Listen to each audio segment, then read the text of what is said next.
জানো তো, আমরা ভয়ে ভয়ে ছিলাম যে আমার ছেলে লেপ কম্বল ব্ল্যাঙ্কেটের নিচে ঘুমাবে তো, কিন্তু না, ও ব্ল্যাঙ্কেটের নিচে ঘুমোয়। আমরা ভয়ে ভয়ে ছিলাম, কি বলো তো, ফ্যানের দিকে তাকায় আর দেখে যে ফ্যানটা কেন চলছে না, বলবে উ উ মানে ফ্যানটা চালাও।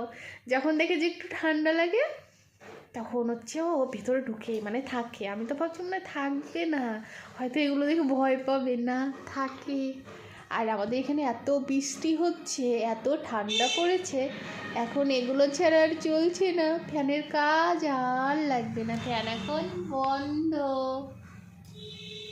তোমাদের ওখানে কি ঠান্ডা পড়েছে?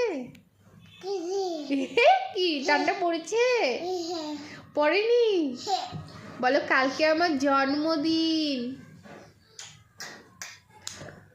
এই বাবা, বলো কালকে আমার জন্মদিন।